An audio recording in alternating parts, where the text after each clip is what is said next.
Saturday, Savvy Saturday Saving Swami interview. We're here at John's Auto Service, 580 Gonzales Avenue in Schenectady, New York, a business that's been around in this location or the one behind when we're going to get over there and get the understanding of where John started back in 1981, literally for 36 years. This is super exciting. John's been here a long time. Why are we here on Saturday morning? Why do we keep doing these Saturday Saving Swami Savvy Saturday interviews? Because we're on the hustle and we're on the grind. And if you want to learn a little bit about hustle and grind, let me show you something here. Give me this camera. That's Andrea Seeger. This is Andrea Seeger right here, who is due with her fourth beautiful child.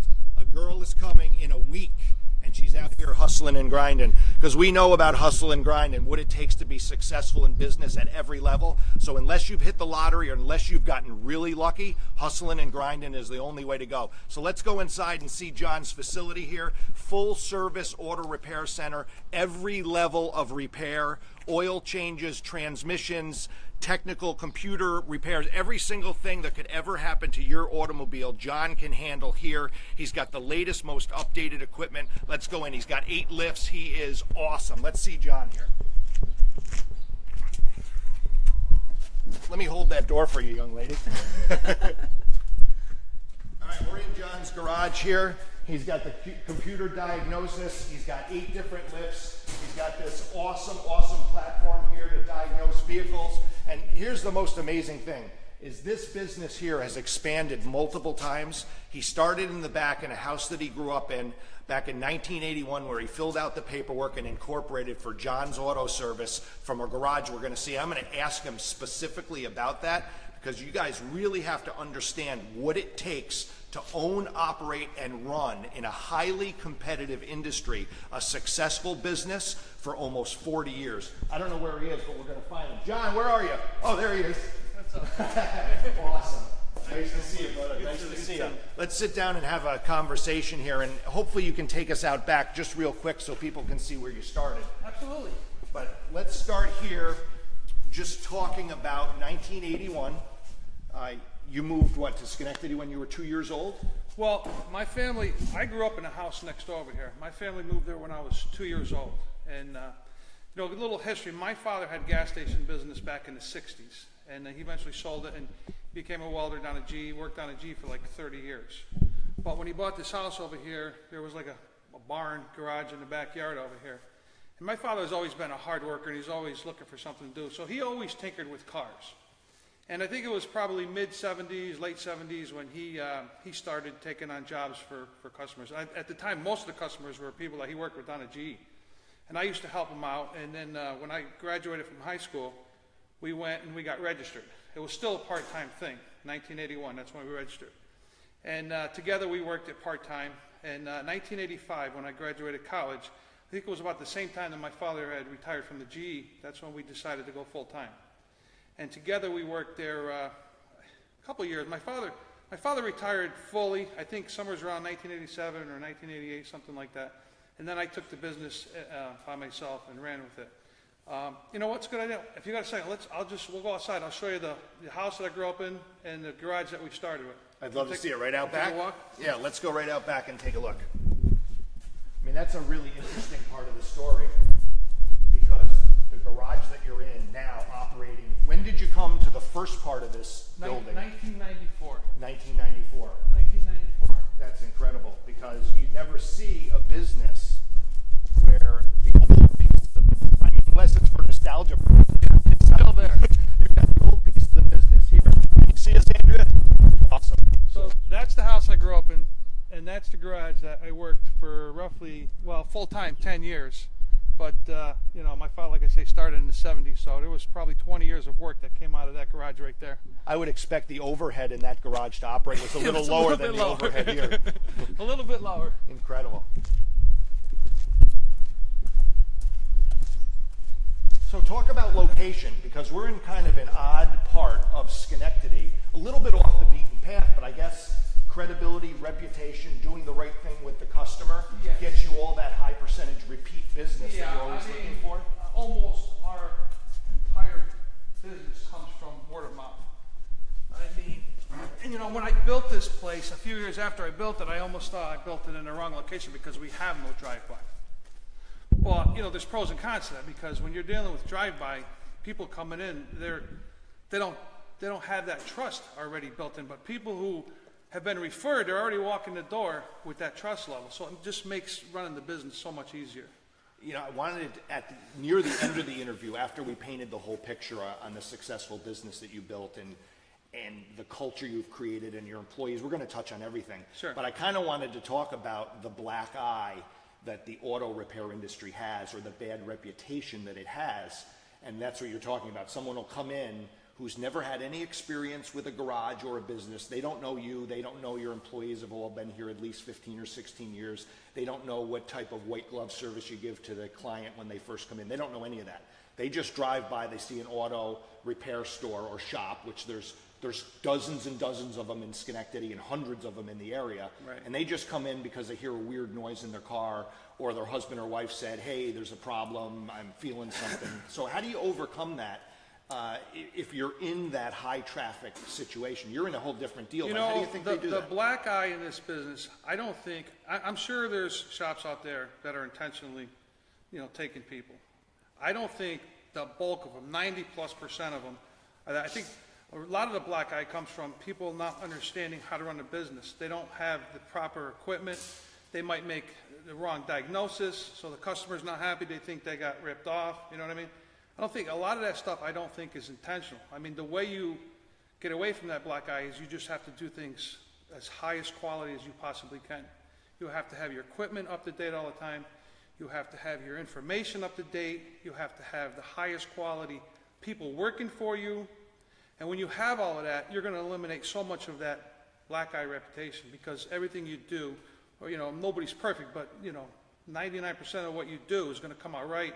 And if you're communicating with the customer properly, you're not going to have that black eye problem. I think a lot of the problems with the black eye is just people not understanding how to really run the business. It's not that they're bad people, because I know that some of these shops that may not have that high quality and they get a bad reputation, they're honest, good, hardworking people, but they just don't understand quite how to do it the right way. You just touched on 3 or 4 things. Now, this is probably going to take us through the whole interview here, because there's some great stuff here. But the leadership always starts from the top and trickles down. Oh, absolutely. So you have to be committed, I would assume, and I want your perspective on this. You have to be committed to investing a tremendous amount of money back into the business to have the correct computer systems, updates, diagnostics, labor. Good labor isn't cheap, experienced labor isn't cheap, but that also translates where this garage, with your reputation, your credibility, with your background, experience, education, and your commitment to reinvest in the business and spend your money on high quality equipment and labor, you can't compete on price with a lot of these smaller shops, can you? No, and we're not known for competing on price. What we're known for is quality work, customer service. Every customer that comes in here, they're greeted with a smile, and it's a genuine smile. We're glad to see we have the greatest relationships with our customers. Like I say, we've got the best quality technicians, and we've got the up to date on the equipment and everything. So when you have all of that, it's very expensive to run a business like that. So you're not going to compete with the guy next door that has one mechanic, or maybe operating by himself, like in the garage that we had over here, where the overhead was basically non-existent. How can you compete with price on something like that? But quality, there's no comparison. Yeah, that's when you drop off your vehicle at a place. You said just about all of your business is referral, even if it's a new client or a new customer.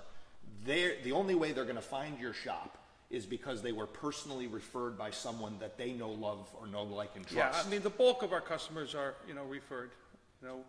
We are starting to get some internet traffic, but the bulk of it is referrals. Another thing I want to touch on is your website. We'll get to that, because he's got absolutely johnsautoservice-ny.com. It's the greatest automotive repair website platform that I've seen. It's intuitive, it's all inclusive. All the services that he performs are on there. There's a little bio about you on there. Yeah. You have a free shuttle service. Everything is at your fingertips, and it's mobile friendly. We'll get to that. Well, we kind of just I already do a did. lot of the shuttling, and that's my favorite part of the job. Yeah. Well, you get to hands-on build the relationship with your client. You get to build a relationship, and you take a nice ride. Yeah, decompress, get out of someone's driving you crazy.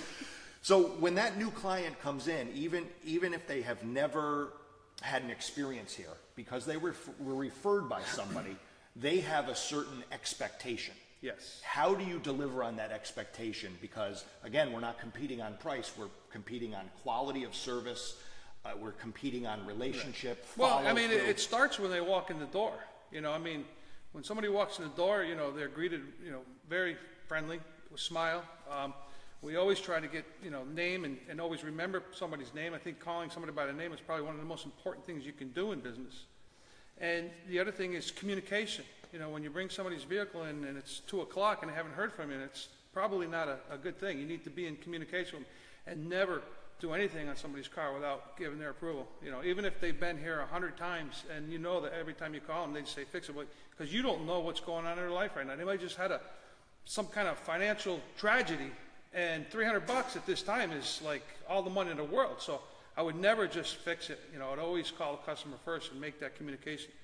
I mean, those kinds of things is where a lot of problems come into play. Did you learn a lot about how important the customer interaction and building the relationship to then get your repeat business was by accident? Did it happen because maybe you made some mistakes in the beginning? And I think I learned a lot of that from my father. My father was a master at that. When he had his gas station business, back before you had computers and everything, like somebody comes in now and I can't remember their name, maybe they're here once or twice, I could type in their license plate number and boom, their name comes up. What he used to do is he would pump somebody's gas, he would ask them their name, write it down on a piece of paper and put it on the gas cap. So the next time they came, he'd open up their gas cap and say, "Hey, Joe, how you doing?" Oh, it was all full serve in the 60s, Full right? serve in the 60s. Wow. And he used to preach, always greet people with a smile and always call them by their first name. And that is like the magic recipe. And it's not a fake thing. I mean, when you do it, I mean, it's genuine. You know what I mean? You know, when you call somebody by their first name, I mean, it's like you're like friends now. You know, it's not a fake thing. It's genuine. But if you don't do that, you don't have that personal touch. Yeah, and if you're not doing it, you know, this was, I guess, right up to where we are, right? This was the first part of the business before it expanded, correct? This is it. There's the seam in the floor, Yeah. and right. That's funny, we're set up here. So you had, you know, a couple thousand square feet here. Then you obviously grew out. Yeah, we started this. We had 2,400 square feet, and then we added it's a total of like 7,000 square feet right now. So great. Yeah. very So when you very started comfortable here, place to work. and someone comes in, you're the first line of defense for the business. You're the face of the business. And the trickle down leading from the front by example and the leadership from the top that all goes down through your employees. You find your employees who don't want to play by your rules, what your rules are. I mean, these are fundamental standards on building a tremendous relationship with your client. So there's repeat business, which every successful business needs. Do you find that your employees who don't want to give the customer that experience, they end up weeding themselves out? Oh, absolutely. I mean, right now, everybody that works here has got a long history here.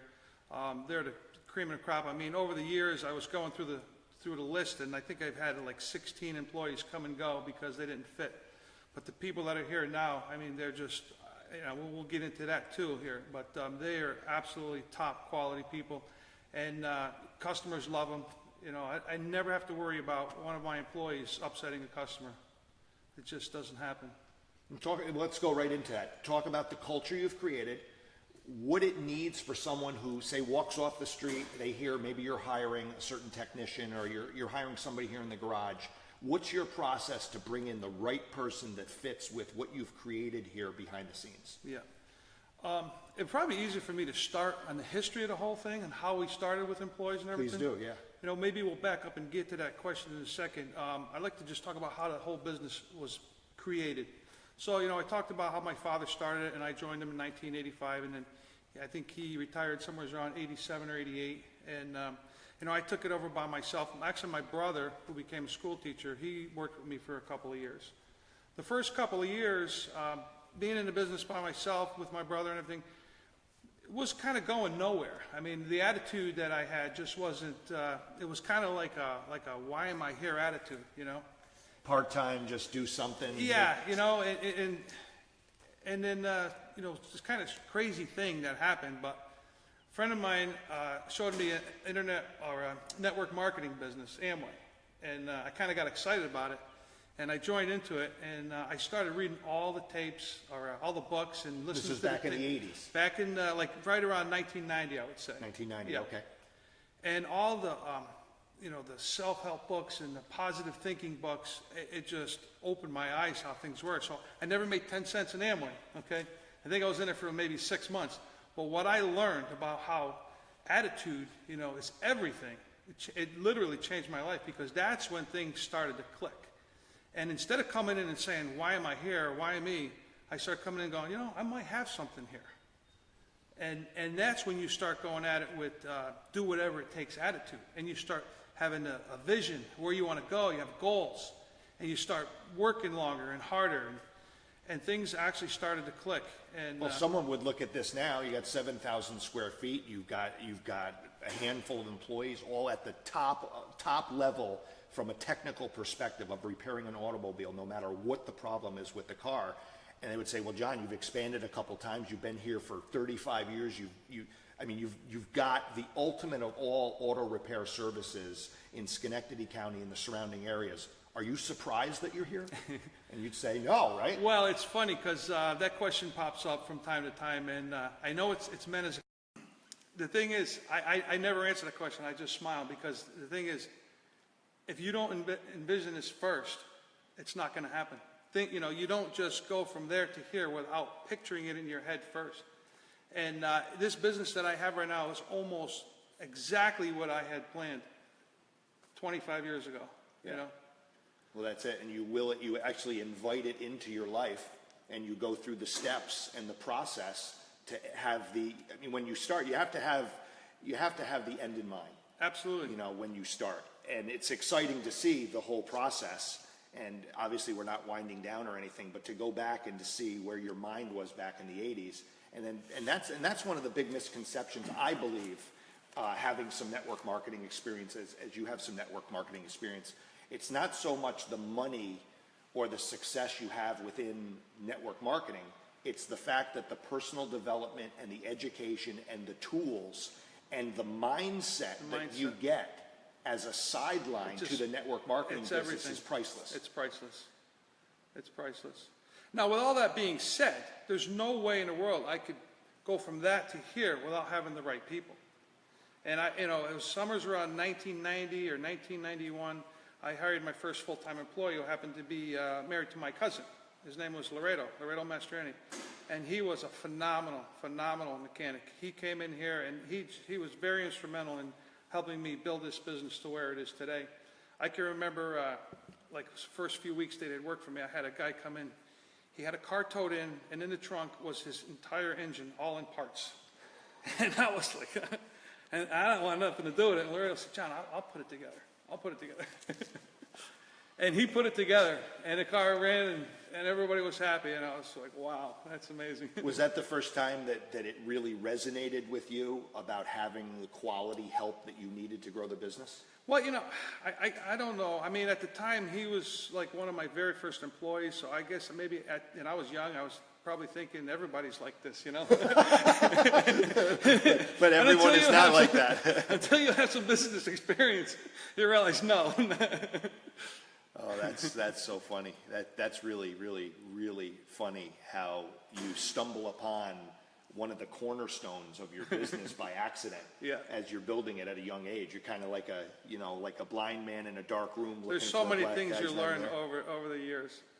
So, Laredo helped me build this, and in 1994 we put this first building up here. And 1997, Darren McGrath, who's working for me right now, he joined us. And he's been here 20 years now. 20 years. Phenomenal mechanic.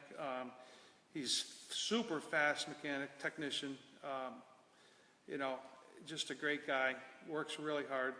And then through him, I had Joe Unser start working with me in 2001. He was a friend of Darren's. And I tell you, Joe Unser, I can't say enough about Joe Unser. He's the most amazing technician I've ever seen. I mean, my whole reputation here is, big part of it is because I have Joe Unser here. He can fix anything. The guy's the smartest guy I've ever seen. He was graduated #1 in his class from the automotive program in Hudson Valley, I think around 1990 or so. But if it's got an engine, I don't care if it's a backhoe, if it's a, whatever, a chainsaw, a lawnmower, or a cement mixer, he can fix it. And then the technical stuff too. Because check engine lights these days, I mean, everybody's had a check engine light on their car, so they kind of understand. Those are technical problems, and sometimes they're not easy to fix. You have to be highly technical to be able to deal with those, and deal with them correctly, and come up with the right solution. Well, yeah, let's dig into that real quick, because that's something, again, and I know this is not so much maybe a thorn in your side, but something that's got to be frustrating when you know that you've got the client's best interest in mind 100% of the time here. Your business was built on your interaction and the relationship you built by always doing the right thing when no one's looking. Because that's the thing with garages. You drop your car off in the front and you don't know what's happening in the back. And when you get that phone call, you're expecting it to be 10 times as bad as you may have even ever imagined it could be. Right. So this technical diagnosis with a check engine light, which is all based on computer systems, so who knows if it's a valve or a sensor or something to do with an oxygen flow. There's a million things. People will call around town, I suspect, and say, hey, my check engine light's on, how much do you cost to diagnose? Right. How much does it cost to diagnose? My check engine light's on. And they'll call and they'll get one garage 100, one garage 150, one garage 200, and that's not something that you're interested in trying to lowball somebody on a diagnosis, because all that does is set them up for failure as far as the Absolutely. Repair goes, correct? Yes. Yep. That kind of work is the most highly technical work that there is. And the person working on it he's got to be one of the best to do it right. But the big misconception is, that you can plug something into the connector into the dash and the little computer prints out exactly what's wrong with the vehicle. And a lot of these chain stores, you can go to them and they'll put it in and they'll give you a code, and then they won't charge you. And people think that's a diagnosis. That's not a diagnosis. If you get a code, it just gives you an area to start doing your testing. I know for a fact that because I've seen it through different technicians that don't have that kind of skill that Joe has, they may get a code and then go on the internet, one of the forums, and find out what the most common cause is, and that's their diagnosis. So yeah, I mean, I know shops out there are doing that. I know there's shops out there that are very highly skilled also, and they're doing it the right way. But when you do it the right way, you have to get paid for it, because you have a high quality technician working on the vehicle, and he's not just plugging in and going on the internet and seeing what the most common problem is. That's not a diagnosis. Well, that's the funny adage. That's the difference between search and research. Yes. Sometimes you got to remove computers and modules and wiring harnesses and everything and do pinout tests, and it might take you 2-3 hours. And then when you come up with your solution, it's correct. And you're not putting something in somebody's car that doesn't need to be put in. But you have to have the right people to do that, and you have to spend the time to do that, and you have to get paid for it. So, if you charge $200 for, 2.5 hour diagnosis, it's totally fair, But if you compare it to somebody who's going to plug it in and go on the internet and say, hey, this is the most common problem, we need to change your oxygen sensor, it's $100. It might be the oxygen sensor, it might not be, And then they get through with the free diagnosis, the $100 oxygen sensor, then it's something else. Right. And that could be a $500 repair, when if you did it the right way in the beginning, you could get out the door maybe for half of that ultimately. Yes. And I know there's a lot of high quality shops around that do it exactly like we do, and they have good people. But when you're trying to get a comparison, you have to compare apples with apples, and something like that is almost impossible to compare. So we're at 1981, paperwork was filed, worked with your dad for a handful of years, moved out of the garage over to here, 2,400 square feet, now you're over 7,000 square feet. You work you know, around the clock during the week, during your business hours when you're open for business, helping as many clients as possible. Best and worst thing day to day about this business that you're in? I think the one thing that I like most about the business is the relationships that you form. You know, we have so many good customers, and they come in, and we have coffee, we talk, you know, whatever, tell some jokes. It's just, that's my favorite part of the business. And, you know, you and I we knew each other about 15 years ago, and we became friends through a very good mutual friend of both of us, Yeah. Al Boulon. Absolutely. And I know Al Boulon became a very good friend of mine through this business. And, you know, and Al he's a great guy, you know, he's such a loyal customer. You know, at the same time, he knows... And he's a loyal friend. He's a loyal friend. But, you know, he knows, too, that if he called me 10 o'clock at night and said, hey, I'm stuck, can you help me? He'd know I'd be right there for him. It's a two-way street, you know? And it's those kind of relationships. I mean, that's awesome, you know? And he's got a whole fleet of vehicles that we service. And, yeah, talk about the fleet vehicles. You do solid surface crafts. You do multiple businesses, fleet vehicles. I mean, the bulk of our business is individual customers, but we do, you know, we do Town of Rotterdam, we do the Rotterdam Police. We have Solid Surface Craftsman has a pretty good fleet. You know, Schenectady Floor.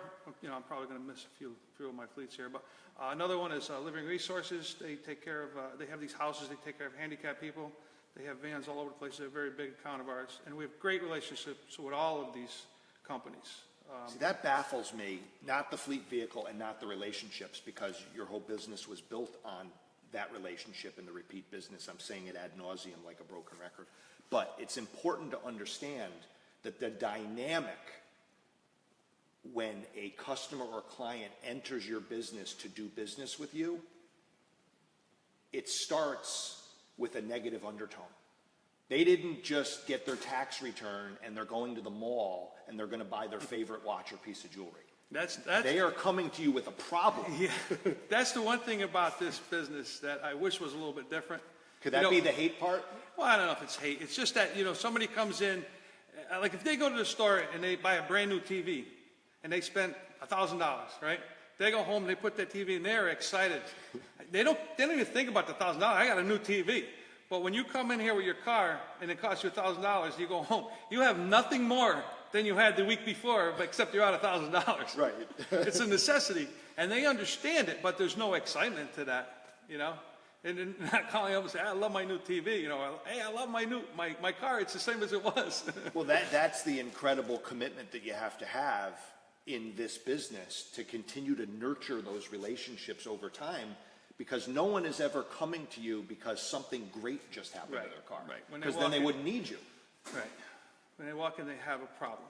Yeah. That's just, to be able to do that for 4 decades is a wonderful testament to you, your commitment to that type of service and follow through. Well, you know, the other thing too is, especially early on, because I did work a lot of hours when I was younger. Nowadays, we're pretty much 40-hour weeks, 45-hour weeks. But when I was younger, I worked 70, 80 hours. I mean, whatever it took. I remember nights going home 3 o'clock in the morning, and I had, you know, little kids at home, and the one thing was the support from my wife. I mean, she's always on board, never ever give me a problem about anything. So that too is very important, because it would be pretty hard to be able to make that kind of a commitment if you didn't have the support at home. You have to have it. You have to have it. Absolutely. Yeah. Good, solid family foundation, good, solid, Yep. solid wife, children, everything, who are all in, because it's an extension. You know, when you're here 70 hours a week, that's 70 hours a week you're not home. You can't go to every baseball game, every soccer game, every dance recital. I mean, there's certain sacrifices. That's another, wasn't even on my radar. Share the sacrifices over 30 or 40 years of owning and operating a successful business like you do, and being required to be so attentive to the customer experience. What about the sacrifices at home? Okay, well, you know, like I said, one of the sacrifices early on was working a lot of hours. But, you know, being the business owner, of course, none of my employees take a lot of time off, you know, a couple of weeks. But I always put my employees first as far as vacations go. Like Laredo that used to work for me, I know he used to like to take every spring vacation when the kids were on break and go on vacation. And I would always let him go before That means you can't go. That means I couldn't. I mean, when you have a small business and you're missing one guy, you can't be without another guy, So, sacrifices like that. There was years where somebody might have been hurt or out, and I didn't take any vacations at all. I mean, definitely the time off from the business is definitely a sacrifice. The time you put into it, like I say early on, that was a sacrifice. I don't know. I never really look at it too much like a sacrifice. It's a business. Just do it. Yeah. It's that drive and passion. You obviously have it. Something you do to decompress. I know this, and this is fun. John is a very, and I don't mean average, a very good poker player. So is that, you use poker to kind of, let your mind relax a little bit and get yourself out of the day-to-day grind? Well, it's, being my age, there's not too many sports I can compete in now.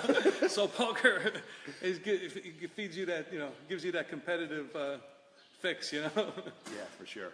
For sure. I enjoy it. I mean, I do it for entertainment. It's not something that, I'm eventually want to be a professional poker player. It's entertainment to me. If I can go and win some money, great. If I don't, it's fine too. Never get hurt. Though once you learn how to play poker and you're a decent poker player, you're not going to get hurt. It's great. Yeah. It's great. Anything else that you do outside of the garage to relax besides family and friends?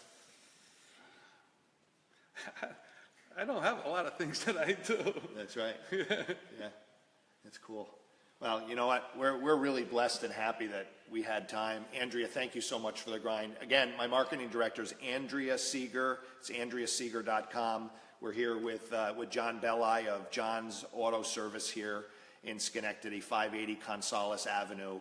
Great place, unbelievable. We have a special. Every single person who views the Saving Swami Savvy Saturday interview that we do has the ability to take advantage of a special that's offered at the business that we're interviewing. All you have to do is share this video on your Facebook page and you get access to that offer. What are we going to give them today, John? We're going to give a free oil change, up to 5 quarts of regular oil.